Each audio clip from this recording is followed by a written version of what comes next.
ॐ भूर्भुवः स्वः तत्सवितुर्वरेण्यं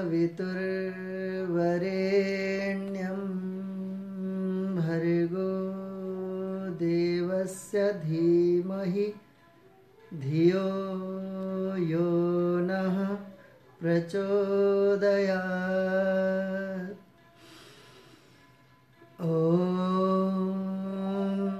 सहना भवतु सहनौ भुनक्तु सह वीर्यं करवावहै तेजस्विनावधीतमस्तु मा विद्विषावहै।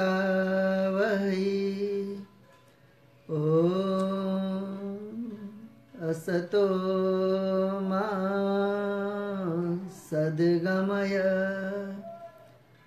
तमसो मा ज्योतिर्गमय मृत्योर्मा अमृतं गमय। ॐ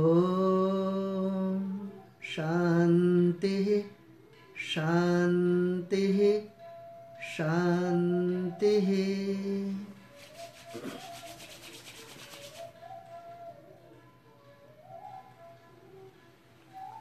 योग कथा के 6th एपिसोड में आप सभी मित्रों का स्वागत है, अभिनंदन है, वंदन है, प्रणाम है।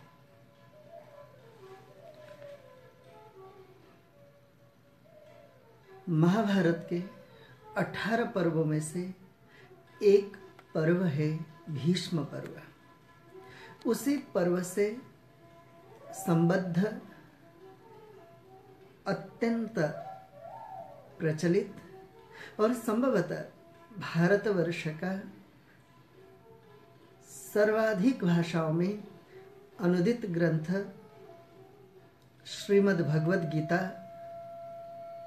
जिसमें वर्तमान में करीब 700 श्लोक उपलब्ध हैं।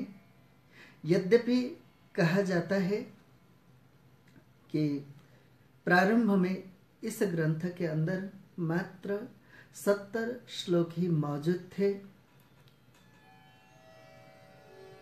यह दूसरी बात है कि यह विषय अभी भी अनुसंधेय है।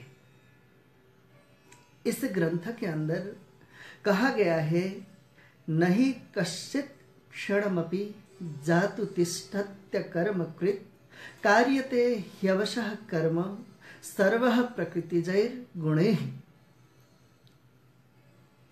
श्रीमद् भगवद गीता के 3रे अध्याय का यह 5वां श्लोक यह कह रहा है कि कोई भी मनुष्य किसी भी अवस्था में क्षण मात्र भी कर्म किए बिना रह नहीं सकता है, क्योंकि प्रकृति के परवश हुए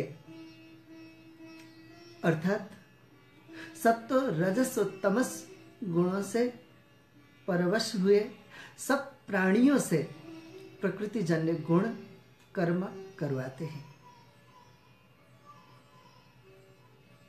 मित्रों, आपके मन में स्वाभाविक रूप में यह जिज्ञासा उत्पन्न हो रही होगी कि कर्म किसे कहते हैं। षड दर्शनों में से एक प्रसिद्ध दर्शन, जिसके रचयिता महर्षि कणाद हैं, वैशेषिक दर्शन।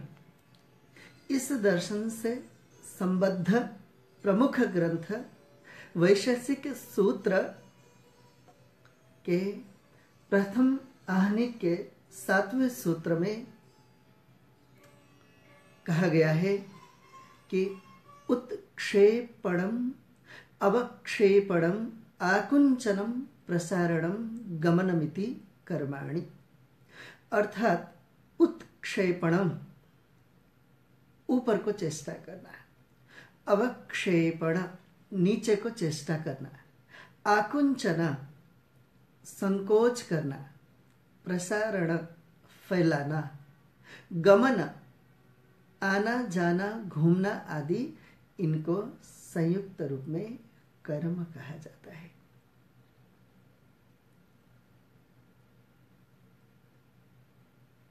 वैसे तो बात समझ में आ रही होगी, फिर भी अगर कठिन लग रही हो तो महर्षि दयानंद प्रणीत छोटा सा ग्रंथ परंतु अत्यंत उपयोगी ग्रंथ आर्योद्यस्य रत्नमाला का यह वाक्य भी सुन लीजिए। उसके 48वें नंबर में कहा गया है, मन, इंद्रिय और शरीर में जीव जो चेष्टा विशेष करता है वह कर्म कहलाता है। सिद्ध सिद्धांत पद्धति जो महर्षि गोरक्षनाथ विरचित है, उसकी नाथ निर्वाण व्याख्या करके एक प्रसिद्ध व्याख्या है, उसमें भी कर्म को परिभाषित किया है।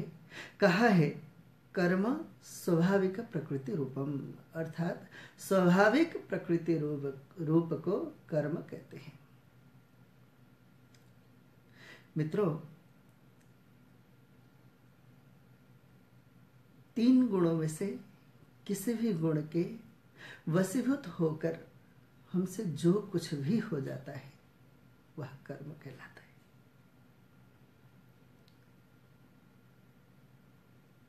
महर्षि पतंजलि अपने प्रसिद्ध ग्रंथ योग सूत्र के कैवल्य पाद के 7वें नंबर के सूत्र में कहते हैं, कर्मा शुक्ला कृष्णम योगिनस त्रिविधम इतरेषाम, अर्थात योगी के कर्म पुण्य और पाप से रहित होते हैं और अन्यों के अर्थात अन्य लोगों के कर्म 3 प्रकार के होते हैं। अब ये 3 प्रकार कौन कौन से हैं यहाँ पर महर्षि पतंजलि नहीं कह रहे हैं, लेकिन योग सूत्र के प्रसिद्ध भाष्यकार जिन्होंने योग सूत्र के मर्म को सर्वप्रथम व्याख्यायित किया, महर्षि व्यास, वे कहते हैं कि चतुष्पदी खल्वियम कर्म जाति ही कृष्णा शुक्ल कृष्णा शुक्ला शुक्ला कृष्णा चेति, अर्थात कृष्ण पापात्मक कर्म, शुक्ल कृष्ण मिश्रित कर्म अर्थात धर्म युक्त कर्म और अशुक्ला कृष्ण अर्थात पुण्य पाप से रहित कर्म वाली 4 प्रकार की कर्मों की जाति होती है। बात स्पष्ट है कि कर्म 4 प्रकार के होते हैं। पहला कर्म तो पुण्य कर्म, दूसरा पाप कर्म, तीसरा मिश्रित कर्म अर्थात धर्म युक्त कर्म, ये क्या है हम आगे समझेंगे, और चतुर्थ अशुक्ल अकृष्ण कर्म अर्थात निष्काम कर्म अर्थात योगी के द्वारा किए जाने वाले कर्म। इस प्रकार कर्म 4 प्रकार के दिखाई देते हैं।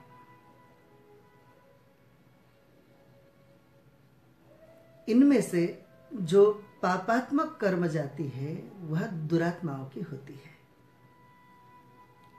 पुण्य पापात्मक जाति बाह्य साधनों से संपन्न होती है। बाह्य साधनों से दूसरे प्राणियों को पीड़ा या उन पर अनुग्रह दया आदि करके यह मिश्रित जाति उत्पन्न होती है, अर्थात धर्म से युक्त कर्म मिश्रित कर्म कहलाते हैं।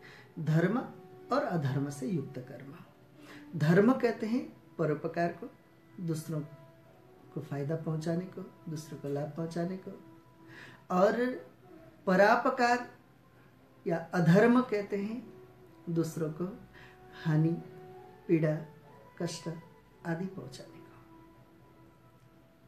तो धर्म और अधर्म से युक्त जो कर्म होते हैं वे मिश्रित कर्म कहलाते हैं। ये कर्म की दूसरी जाति हो गई। पुण्यात्मक कर्म जाति तप, स्वाध्याय और ध्यान करने वालों की होती है, क्योंकि यह केवल मन के अधीन होती है, बाह्य साधनों के इसमें न होने से अन्य प्राणियों को तप आदि कर्मों से कष्ट नहीं पहुंचता। जिनके अविद्या आदि क्लेश क्षीण हो गए हैं, ऐसे अंतिम देह वाले, जिनको जीवन मुक्त भी कहा जाता है, उन्हें ही शास्त्र में सन्यासी भी कहा है और योगी भी कहा है। उनका जो कर्म है वह पुण्य और पाप से रहित होते हैं, अर्थात अशुक्ला कृष्ण कर्म जाति होते हैं।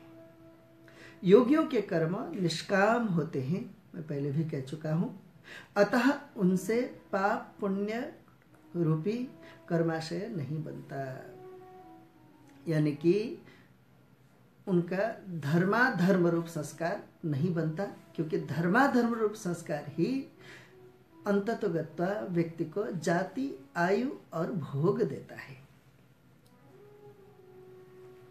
तो इस तरह से ये योगियों का कर्म हो गया।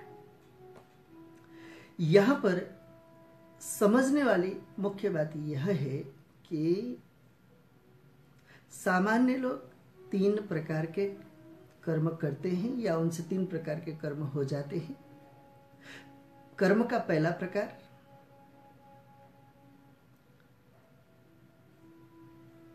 पुण्य कर्म, यानी कि तप, स्वाध्याय और ध्यान।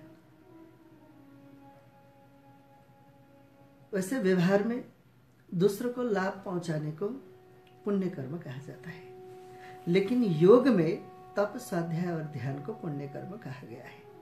यह ही व्यक्ति को मुक्ति की ओर ले चलता है।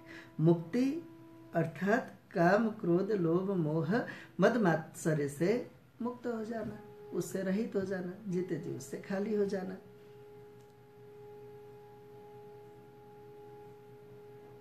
और दूसरों के उपकार को या दूसरों को लाभ पहुंचाने को योग में धर्म कर्म कहा जाता है। तो इस प्रकार के जो धर्म कर्म और अधर्म यानी कि परोपकार से युक्त कर्म, जिन्हें मिश्रित कर्म कहते हैं, ये भी सामान्य लोगों से होते रहते हैं। तीसरे प्रकार के कर्म पाप कर्म, निस्संदेह परोपकार को ही पाप कहते हैं। इस प्रकार 3 प्रकार के कर्मों में से किसी न किसी एक कर्म में योगी से इतर के लोग डोलते रहते हैं, और योगी जिसे जीवन मुक्त कहा गया है, उससे जो भी कर्म हो जाता है उसे अशुक्ल अकृष्ण कर्म कहते हैं, यानी कि निष्काम कर्म कहते हैं।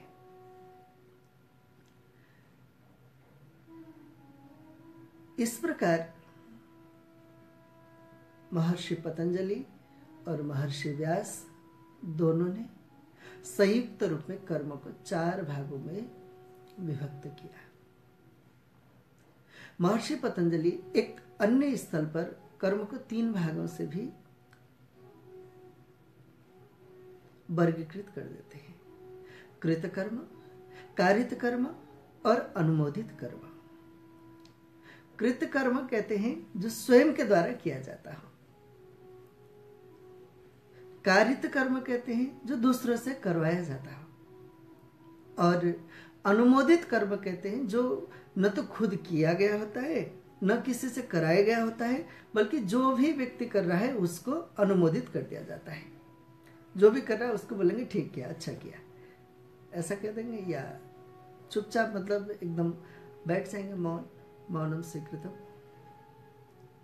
तो इस प्रकार कर्म को 3 भागों में भी बांटा जाता है। कहा गया है अवश्यमेव भोक्तव्यम कृतम कर्म शुभाशुभम। जो भी कर्म व्यक्ति करता है उसका फल उसे अवश्यमेव मिलता है, चाहे कृत कर्म हो, चाहे कारित कर्म हो या अनुमोदित कर्म हो। मित्रों, यहाँ पर एक बात यह भी ध्यान में रखने योग्य है कि ये 3 प्रकार के कर्म भी फिर प्रकारांतर से 3 भागों में विभक्त होते हैं।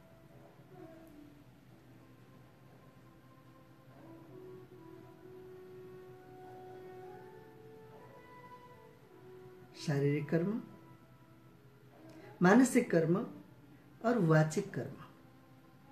आम लोगों की मान्यता है, धारणा है कि जो कर्म शरीर के द्वारा किया जाता है वही कर्म कहलाता है, जबकि ऋषियों ने कहा कि वही कर्म नहीं। जो हम मानसिक रूप में कर रहे होते हैं, निरंतर जो चिंतन चल रहा होता है, स्मरण चल रहा होता है, वो भी कर्म है, उसका भी फल मिलना अवश्य भावी है। और जो तीसरे प्रकार के कर्म यानी कि वाणी के द्वारा किया जाता है, हम लोग कई बार कुछ भी बोल देते हैं ना। बहुत सारे लोगों की मजाक करने की आदत होती है, कहते हैं तो मजाक में तो कुछ भी चलता है। नहीं नहीं नहीं, वाचिक कर्मों के प्रति भी हमें सावधान होना चाहिए, क्योंकि उस कर्म का भी फल अवश्य भावी है। आने वाले दिनों में हम इन 3 प्रकार के कर्मों के फल के ऊपर क्रमशः चर्चा करते जाएंगे। आज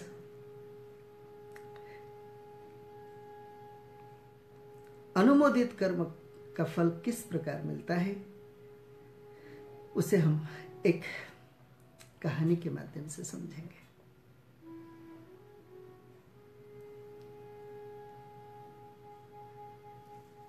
MBBS अंतिम प्रोफेशन का एग्जाम चल रहा था।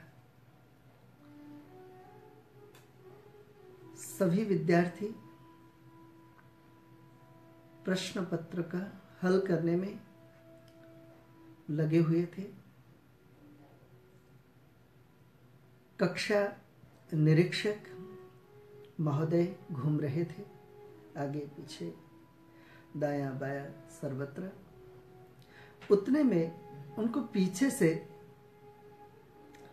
पुस्तक के पलटने की आवाज सुनाई देती है। मुड़कर देखते हैं तो एक बच्चा नकल उतार रहा था। कॉपी के नीचे उसने पुस्तक रखी थी, उससे फटाफट उतारता जा रहा था। फौरन उसके पास पहुंच जाते हैं, पुस्तक देने के लिए इशारा करते हैं। उतने में वह बालक पुस्तक देने के बजाय पुस्तक के नीचे रखे गए 2000 का नोट दिखा देता है।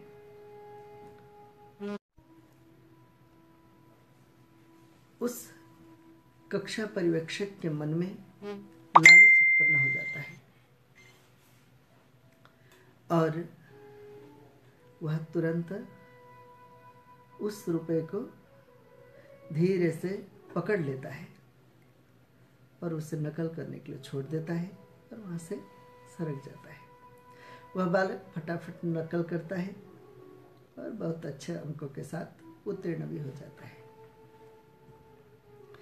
कुछ समय के बाद दोपहर का समय था। वह शिक्षक महोदय कक्षा में पढ़ा रहे थे। मंद मंद हवा चल रही थी।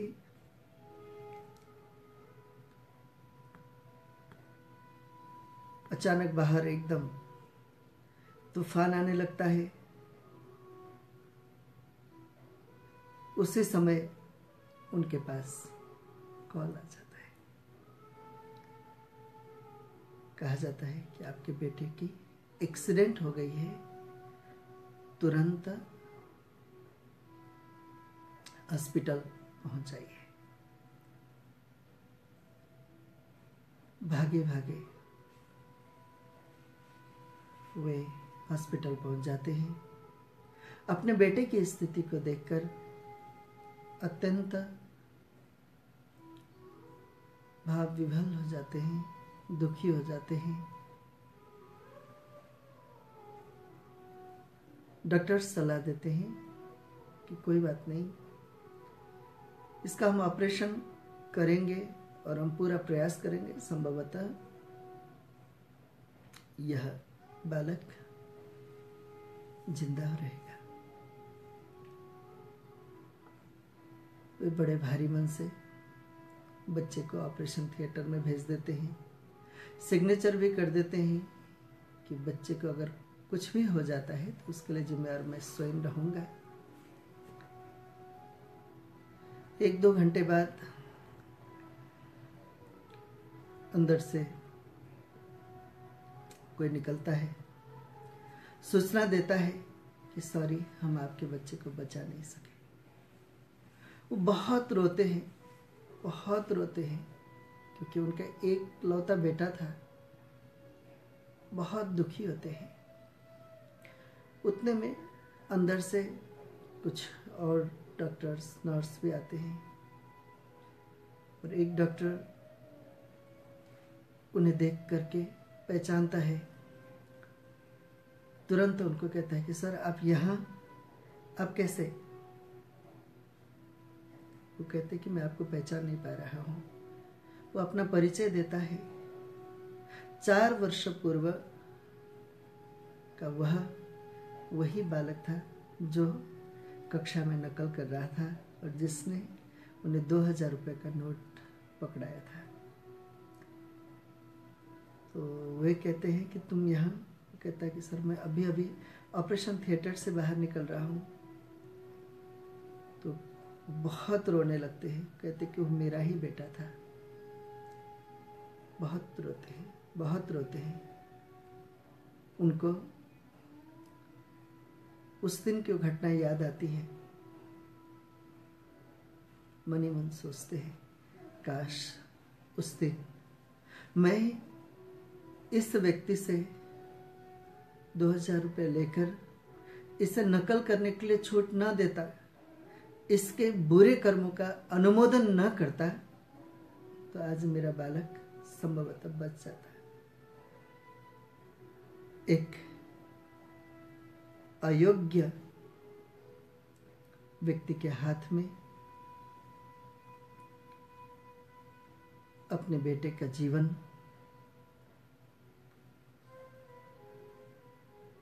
सौंप देने से यह परिस्थिति, यह स्थिति मुझे झेलना पड़ा। उन्हें बहुत अफसोस होता है, रोते हैं, लेकिन घटना जो घट चुकी थी। मित्रों, हमारे द्वारा किए गए चाहे कृत कर्म हो, चाहे कारित कर्म हो, चाहे अनुमोदित कर्म ही क्यों न हो, उन कर्मों का फल कब, किस तरह से, किस रूप में, कितने समय बाद, इस जन्म में या आने वाले जन्मों में किन किन रूपों में मिल जाएगा, ये कोई भी नहीं जानता। इसलिए योगेश्वर श्री कृष्ण भी कहते हैं, गहना कर्मणो गति। मित्रों,